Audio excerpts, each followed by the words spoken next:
हाय students, आपण पुन्हा एकदा पॉलिमर केमिस्ट्रीशी रिलेटेड आज डिस्कस करायचं आहे.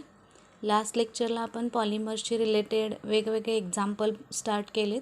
त्याच्यामध्ये 4 प्रिपरेशन आपण बघितले. आय थिंक लास्ट लेक्चरमध्ये आपण नायलॉनशी रिलेटेड प्रिपरेशन्स डिस्कस केले होते. आज आपण पुढचा पार्ट जो आहे पॉलिमरच्या रिॲक्शनमधला, त्याच्यामध्ये पॉलिस्टर्स जे असतात ते कसे प्रिपेअर केले जातात त्याचं आज प्रिपरेशन आपल्याला बघायचं आहे. तर आजच्या पॉईंटचं टायटल काय बघा, प्रिपरेशन ऑफ पॉलिस्टर्स. आता हे जे पॉलिस्टर्स आहेत त्यांनाच टेरिलीन असं म्हटलं जातं किंवा त्यालाच डॅक्रॉन हा पॉलिमर असे त्याचे सब नेम्स आहेत. म्हणजे क्वेश्चन तुम्हाला तिन्ही फॉर्ममध्ये विचारू शकतील. Either give the preparation of polyester म्हणतील किंवा give the preparation of terylene or dacron असाही क्वेश्चन राहू शकतो. आता बघा, हा जो पॉलिमर आहे हा कंडेन्सेशन पॉलिमर आहे. We know about the condensation polymer. ह्याच्यामध्ये एकपेक्षा जास्त मोनोमर एकत्र येतात आणि ह्याच्यामधनं बाय प्रोडक्ट निघत असतो. नाव हा जो पॉलिस्टर आहे किंवा डॅक्रॉन आहे ह्याच्यासाठी कुठले मोनोमर यूज केले जातात, तर त्याच्यासाठी पहिला मोनोमर आहे इथिलीन ग्लायकॉल. त्याचं स्ट्रक्चर मी तुम्हाला इथं दिलेलं आहे. इथिलीन हे त्याचं युनिट आहे. ग्लायकॉल म्हणजे हे डायॉल टाईपचा हा अल्कोहोलिक कंपाऊंड आहे. 2 hydroxyl groups are there. Ethylene glycol हा पहिला मोनोमर आहे. दुसरा मोनोमर त्याच्यासाठी यूज केला जातो टेरिप्थॅलिक ॲसिड. ओके, टेरिप्थॅलिक ॲसिडचं हे स्ट्रक्चर आहे. हे 2 मोनोमर आपल्याला आता कंडेन्स करायचे आहेत आणि हे कंडेन्स केल्यानंतर ह्याच्यामधनं आपल्याला डॅक्रॉन हा पॉलिमर प्रिपेअर कसा होतो ते बघायचं आहे. Okay, let's start the reaction. Reaction जर कन्सिडर केली तर रिॲक्शनमध्ये आपल्याला काय करायचं आहे बघा, हे विसरायचं नाही. तर मी तुम्हाला सर्कल करून दिलेत. स्मॉल एन हे इम्पॉर्टंट आहे. हे मोनोमरचा नंबर दर्शवतं म्हणून सांगितले. हे 2 मोनोमर जे आपण इथं घेतलेले आहेत ते आपण इथं कंडेन्स केलेत. ओके, हा पहिला आहे तुमचा ethylene glycol. It is get condense with the terephthalic acid. त्याचेसुद्धा स्मॉल एन एवढे मोनोमर्स आपण घेतलेत. आता हे दोघं जेव्हा इथं कंडेन्स होतात तेव्हा ही कंडिशन बघा, ही रिॲक्शन तुम्हाला इथं दिलेली आहे. सिम्पल रिॲक्शन आहे. हाय टेम्परेचरशी रिलेटेड इथं कंडिशन आहे आणि कॅटलिस्टच्या प्रेझेन्समध्ये ही रिॲक्शन कॅरी आउट केली जाते. जेव्हा हे 2 मोनोमर कंडेन्स होतात तेव्हा ह्याच्यामधनं H2O मोलेक्यूल जे आहेत ते बाहेर पडले जातात.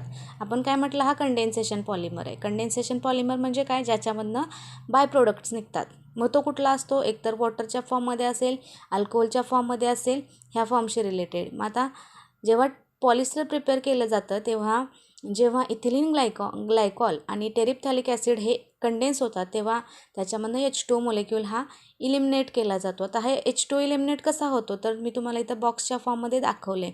आपल्याकडं ग्लायकॉल आहे. ग्लायकॉलमधला हा हायड्रॉक्झिल ग्रुप वन साईडचा आणि जे ॲसिड घेतले आपण टेरिप्थॅलिक ॲसिड त्याच्यामधला हा एक हायड्रोजन. हे दोघं एकत्र कंडेन्स होतात. Okay, in the form of H2NO. हे बाय प्रोडक्टमध्ये निघून जातं. स्मॉल एन म्हणजे ह्याचे कितीही मोलेक्यूल असतील आणि ते निघून गेल्यानंतर जे युनिट राहिले ते फक्त आपण लिंक करत गेलो आहे. आता हे जे OH आहे ह्या साईडला पण समजा इकडे एखादा टेरिप्थॅलिक ॲसिडचा मोनोमर असेल तर ते कंडेन्स झाल्यानंतर इथूनसुद्धा हा OH आणि इकडचा H बाय प्रोडक्टमध्ये निघून गेल्यानंतर इथं शिल्लक काय राहणार बघा, इथं रिलेटेड त्याच्याशी रिलेटेड बाय प्रोडक्टमध्ये हायड्रोजन गेल्यानंतर इथं ऑक्सिजन, पुढची chain as it is CH2 ह्या फॉर्मशी रिलेटेड इथला OH आणि हा H निघून गेला. म्हणजे हे CH2 डायरेक्टली इथं लिंक होताना कुणाला लिंक होणार, हा CH2 डायरेक्टली ह्या पुढच्या ऑक्सिजनला इथं लिंक होईल. तेच इथं दाखवले. O-CH2O then again C double bond O, ही बेन्झिनची रिंग अँड हे युनिट पुढचा हा OH again get condense with another hydrogen of ethylene ग्लायकॉलशी रिलेटेड, तो कंबाईन होऊन बाय प्रोडक्टमध्ये निघून जाईल. म्हणजे ह्या फॉर्मशी रिलेटेड हेच तुमचं रिपीटिंग युनिट ह्याच्यामध्ये तुम्हाला मिळेल, ज्याचे N नंबर आपल्याला मिळतात. म्हणजे हे मेनी टाईम्स रिपीट होणारं हे पॉलिमर ह्याच्यातनं सिंथेसाइज होतं, ज्यालाच म्हटलं जातं टेरिलीन किंवा डॅक्रॉन. सिम्पल रिॲक्शन आहे बघा मुलांनो. ह्याच्यामध्ये काय केलं आहे, फक्त 2 मोनोमर कंडेन्स केलेत आणि H2O इलिमिनेट केला आहे. एकदा H2O कसा इलिमिनेट झाला हे कळालं की बाकीचे unit as it is link करायचे. हे झालं आपलं टेरिलीनचं प्रिपरेशन किंवा डॅक्रॉनचं preparation.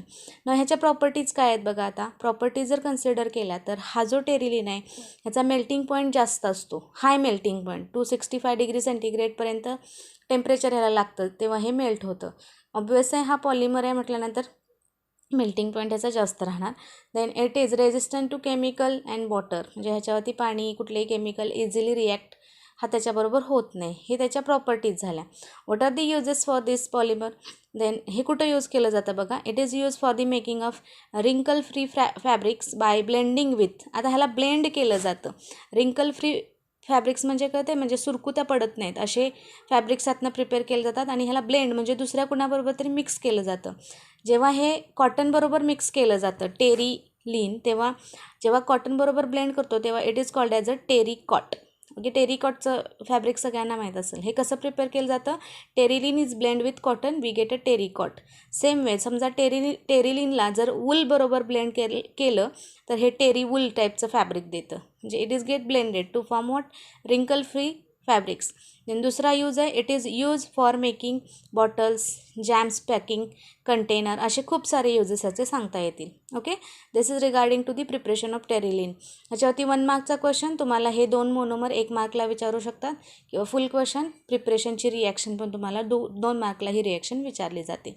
This is regarding to the preparation of polyester. Now the next one, ह्याच्यासारखाच पुढचा कंडेन्सेशन पॉलिमर आपल्याला बघायचा आहे, preparation of बकेलाइट.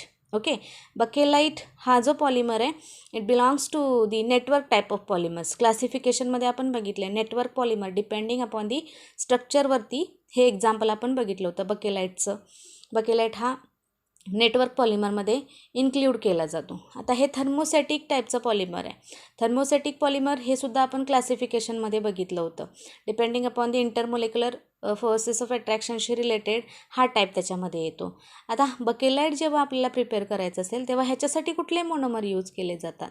2 monomers are there. त्याच्यामध्ये पहिला आहे फिनॉल आणि दुसरा आहे फॉर्मल्डिहाइड. ओके, फिनॉल आणि फॉर्मल्डिहाइड ह्यांच्या यूजपासनं किंवा ह्यांना मोनोमर म्हणून कन्सिडर करून आपल्याला बकेलाइट प्रिपेअर केलं जातं. आता बकेलाइटच्या प्रिपरेशनची रिॲक्शन तुमच्या टेक्स्टबुकमध्ये दिलेली आहे. होतं काय बघा, ही 3 स्टेपची रिॲक्शन आहे. ओके, पहिल्या 2 स्टेप ज्या आहेत, स्टेप नंबर फर्स्ट आणि स्टेप नंबर सेकंड, ह्याच्यामध्ये काय होतं, फिनॉल आणि फॉर्मल्डिहाइड हे एकत्र येतात कॅटलिस्टच्या प्रेझेन्समध्ये आणि ह्याच्यामधनं एक इंटरमिडिएट कंपाऊंड किंवा इंटरमिडिएट टाईपचा एक सबस्टन्स आपल्याला मिळतो जो मोल्डिंग पावडरच्या फॉर्ममध्ये असतो, ज्याला म्हटलं जातं नोव्होलॅक. ओके, नोव्होलॅक टाईपचा हा इंटरमिडिएट मिळतो आणि पुढं काय होतं की तिसऱ्या स्टेपमध्ये हेच नोव्होलॅकचे मेनी युनिट असतात, ते एकामेकाला क्रिस क्रॉस किंवा क्रॉसलिंकच्या फॉर्ममध्ये अरेंज केले जातात आणि त्याच्यामध्ये एक रिजिड मटेरियल मिळतं ज्यालाच बकेलाइट असं कन्सिडर केलं जातं. ओके, रिॲक्शन जर आपण कन्सिडर करायची असेल ह्याच्याशी तर रिॲक्शन तुमच्या टेक्स्टबुकमध्ये दिलेली आहे. काय दिले बघा इथं, स्टेप नंबर फर्स्ट आणि स्टेप नंबर सेकंड ह्याच्यामध्ये आपल्याला बघायला मिळतं. तुमच्या टेक्स्टबुकचं जे पेज नंबर 332 आहे ह्याच्यावरती ही रिॲक्शन तुम्हाला डिटेलमध्ये बघायला मिळेल. 2 monomers are there. Step number first इथं दिले बघा. पहिला मोनोमर काय घेतला आहे, phenol is a first monomer, second is a formaldehyde. Okay, aldehyde सगळ्यांना माहिती आहे ना, अल्डिहाइडमधला हा फर्स्ट अल्डिहाइड कंपाऊंड आहे फॉर्मल्डिहाइड. आता ह्याचं जनरली स्ट्रक्चर इथं कंडेन्स करून लिहिले. फॉर्मल्डिहाइड लिहित असताना आपण जनरली कसं लिहितो, HCHO दिस वे. ह्यालाच फक्त इथं कंडेन्स केला. काय केलं बघा, हे CH2O ह्या फॉर्ममध्ये इथं लिहिलं आहे. दिस इज अ फॉर्मल्डिहाइड. हे दोघं जेव्हा पहिल्या स्टेपमध्ये ॲसिड किंवा बेसच्या कॅटलिस्टमध्ये हे रिॲक्ट होतात तेव्हा ह्याच्यामधून तुम्हाला असं युनिट मिळतं. 2 स्टेप ज्या आहेत, पहिल्या 2 स्टेप ह्याच्यामध्ये पहिला हा जो या फॉर्मशी रिलेटेड हे सबस्टिट्यूट होतात, आर्थो नंतर पॅरा पोझिशनशी रिलेटेड हे मिक्सचर तुम्हाला मिळत जातं आर्थो पॅरा मेटा सबस्टिट्यूटेड फॉर्मशी रिलेटेड. नंतर सेकंड स्टेपमध्ये काय होतं, ह्यातला जो आर्थो सबस्टिट्यूटेड कंपोनंट आहे तुमचा, ह्याचे मोनोमर कन्सिडर केले जातात आणि ह्याच्यामधनं कंडेन्सेशन पॉलिमरायझेशनची प्रोसेस यूज करून H2O मॉलिक्यूल इलिमिनेट केले जातात ह्या फॉर्मशी रिलेटेड. आणि मग ह्याच्यामधनं असं तुम्हाला एक लॉंग चेनच्या फॉर्ममध्ये कंपोनंट मिळतो विच इज इंटरमिडिएट मोल्डिंग पावडरच्या फॉर्ममध्ये, ज्याला म्हटलं जातं नोव्होलॅक. हा इंटरमिडिएट मिळतो आणि पुढं जाऊन तर तिसऱ्या स्टेपमध्ये काय केलं जातं की नोव्होलॅकचंच क्रॉस लिंकिंग फॉर्म केलं जातं. ओके, क्रॉस लिंकिंग ह्याचा अर्थ कळतो आहे, हे नोव्होलॅकचे युनिट ह्या ज्या रिंग दिसतात ते एकामेकाला CH2 युनिटनं लिंक केल्या जातात आणि हे शेवटी हे झिगझॅग मॅनर जे दाखवले याचा अर्थ काय आहे, ह्या चेन अशा पुढे एक्सटेंड झालेले आहेत. ह्या फॉर्मशी रिलेटेड क्रॉस लिंकिंग टाईपचं मटेरियल शेवटी आपल्याला जनरेट झालेलं बघायला मिळतं, ज्याला आपण म्हणतो बकेलाइट. हा पॉलिमर आहे. आता बकेलाइटवरती क्वेश्चन जर कन्सिडर केला तर तुम्हाला बकेलाइटमध्ये 2 फॉर्ममध्ये नोव्होलॅकचं प्रिपरेशन पण विचारतात. नोव्होलॅकचं जेव्हा प्रिपरेशन विचारतील तेव्हा पहिल्या 2 स्टेप तुम्हाला इम्पॉर्टंट आहे. And when they ask about the bakelite you have to write all the 3 steps. Okay, including the first, second and third one. Similarly 1 मार्कचा question, what are the monomers use for the preparation of bakelite. Simple, phenol आणि फॉर्मल्डिहाइडला use केलं जातं. आता हे जे बकेलाइट आहे बकेलाईटशी related त्याच्या प्रॉपर्टीज आता बघूया आपण. प्रॉपर्टीमध्ये काय सांगता येईल बघा. हा जो पॉलिमर असतो इट इज इनसोल्युबल अँड इनफ्युजिबल. त्याची स्ट्रेंथसुद्धा खूप असते, कारण हा क्रॉस लिंक असल्यामुळं इझिली ह्याला आपल्याला कुठल्याही टाईपचं ह्याच्यावरती केमिकलशी रिलेटेड किंवा फोर्स वगैरे अप्लाय केला तर हा इझिली ब्रेक वगैरे नाही होत ह्या फॉर्मशी रिलेटेड. युजेस ह्याचे सिम्पल आहेत. वेअर इट इज यूज टेलिफोनचे जे इन्स्ट्रुमेंट आहेत, म्हणजे जे आपण टेलिफोनचे हँडसेट जे बघतो ओके, त्याच्या प्रिपरेशनमध्ये. देन किचनवेअर जे आहेत किंवा इलेक्ट्रिक इन्सुलेटर, आपले जे इलेक्ट्रिकचे बटन जे असतात स्विच किंवा जनरली कोंब जे आहेत त्याच्या प्रिपरेशनमध्ये ह्या बकेलाईटला यूज केलं जातं. Simple one. आजचे 2 पॉईंट सगळ्यांना कळालेत. Preparation of polyester and preparation of bakelite दोन्हीही इम्पॉर्टंट आहेत. याचा व्यवस्थित स्टडी करा, रिॲक्शनचं चांगलं प्रॅक्टिस करा. ओके, नेक्स्ट लेक्चरला मग आपण पुढचा पॉलिमर बघूया. थँक्यू.